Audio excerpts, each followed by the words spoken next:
है। प्रतिदिन एक पक्ष, एक मास और एक वर्ष लगातार पूजन करके उन कर्मों के फल की प्राप्ति होती है और उनसे वैसे ही पापों का क्रमशः क्षय होता है।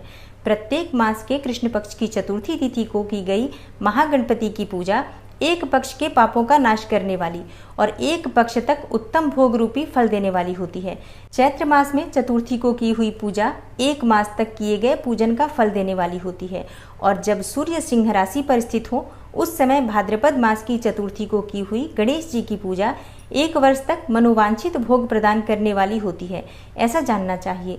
श्रावण मास के रविवार को हस्त नक्षत्र से युक्त सप्तमी तिथि को तथा माघ शुक्ला सप्तमी को भगवान सूर्य का पूजन करना चाहिए। ज्येष्ठ तथा भाद्रपद मासों के बुधवार को श्रवण नक्षत्र से युक्त द्वादशी तिथि को तथा केवल द्वादशी को भी किया गया भगवान विष्णु का पूजन अभीष्ट संपत्ति को देने वाला माना गया है। श्रावण मास में की जाने वाली श्री हरि की पूजा अभीष्ट मनोरथ और आरोग्य प्रदान करने वाली होती है। अंगों एवं उपकरणों सहित पूर्वोक्त गौ आदि 12 वस्तुओं का दान करने से जिस फल की प्राप्ति होती है उसी को द्वादशी तिथि में आराधना द्वारा श्री विष्णु की तृप्ति करके मनुष्य प्राप्त कर लेता है। जो द्वादशी तिथि को भगवान विष्णु के 12 नामों द्वारा तथा 12 ब्राह्मणों का षोडशोपचार पूजन करता है वह उनकी प्रसन्नता प्राप्त कर लेता है। इसी प्रकार संपूर्ण देवताओं के विभिन्न 12 नामों द्वारा किया गया 12 ब्राह्मणों का पूजन उन देवताओं को प्रसन्न करने वाला होता है। कर्क की संक्रांति से युक्त श्रावण मास में नौमी तिथि को मृगशिरा नक्षत्र के योग में अंबिका का पूजन करें। वे संपूर्ण मनोवांछित भोगों और फलों को देने वाली है। ऐश्वर्य की इच्छा रखने वाले पुरुष को उस दिन अवश्य उनकी पूजा करनी चाहिए। आश्विन मास के शुक्ल पक्ष की नौमी तिथि संपूर्ण अभिष्ट फलों को देने वाली होती है। उसी मास के कृष्ण पक्ष की चतुर्दशी को यदि रविवार पड़ा हो तो उस दिन का महत्व विशेष बढ़ जाता है। उसके साथ ही यदि आर्द्रा और महार्द्रा सूर्य संक्रांति से युक्त आर्द्रा का योग हो तो उक्त अवसरों पर की हुई शिव पूजा का विशेष महत्व माना गया है। माघ कृष्णा चतुर्दशी को की हुई शिव जी की पूजा संपूर्ण अभिष्ट फलों को देने वाली होती है। वह मनुष्यों की आयु बढ़ाती है, मृत्यु कष्ट को दूर हटाती है और समस्त सिद्धियों की प्राप्ति कराती है।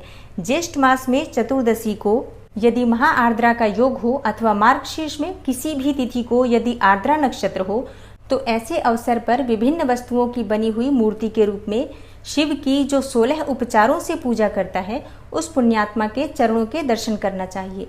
भगवान शिव की पूजा मनुष्यों को भोग और मोक्ष देने वाली है, ऐसा जानना चाहिए। कार्तिक मास में प्रत्येक वार और तिथि आदि में महादेव जी का पूजन विशेष महत्व होता है। कार्तिक मास आने पर विद्वान पुरुष दान, तप, होम, जप और नियम आदि के द्वारा समस्त देवताओं का षोडशोपचार से यदि पूजन करे तो उस पूजन में देव प्रतिमा, ब्राह्मण तथा मंत्रों का उपयोग आवश्यक है। ब्राह्मणों को भोजन कराने से भी वह पूजा कर्म संपन्न होता है। पूजा करने वाले व्यक्ति को चाहिए कि वह कामनाओं को त्याग कर पीड़ा रहित यानी कि शांत होकर देवाराधन में तत्पर रहे। कार्तिक मास में देवताओं का यजन पूजन समस्त भोगों को देने वाला, व्याधियों को हर लेने वाला तथा भूतों और ग्रहों का विनाश करने वाला है। कार्तिक मास के रविवार को भगवान सूर्य की पूजा करने वाले और तेल तथा सूती वस्त्र देने से मनुष्यों के कोढ़ आदि रोगों का नाश होता है। हरे, काली मिर्च, वस्त्र और खीरा आदि का दान ब्राह्मणों की प्रतिष्ठा करने से क्षय के रोग का नाश होता है। दीप और सरसों के दान से मिर्गी का रोग मिट जाता है। कृतिका नक्षत्र से युक्त सोमवारों को किया हुआ शिव जी का पूजन मनुष्यों के महान दारिद्र्य को मिटाने वाला और संपूर्ण संपत्तियों को देने वाला है। घर की आवश्यक सामग्रियों के साथ गृह और क्षेत्र आदि का दान करने से भी उक्त फल की प्राप्ति होती है। कृतिका युक्त मंगलवारों को श्री स्कंद का पूजन करने से तथा दीपक एवं घंटा आदि का दान देने से मनुष्यों को शीघ्र ही वाक सिद्धि प्राप्त हो जाती है। उनके मुंह से निकली हुई हर एक बात सत्य होती है। कृतिका युक्त बुधवारों को किया हुआ श्री विष्णु का यजन तथा दही भात का दान मनुष्यों को उत्तम संतान की प्राप्ति कराने वाला होता है। कृतिका युक्त गुरुवारों को धन से ब्रह्मा जी का पूजन तथा मधु, सोना और घी का दान करने से मनुष्यों के भोग वैभव की वृद्धि होती है। कृतिका युक्त शुक्रवारों को गजानन गणेश जी की पूजा करने से तथा गंध पुष्प एवं अन्न का दान करने से मानवों के भोग्य पदार्थों की वृद्धि होती है।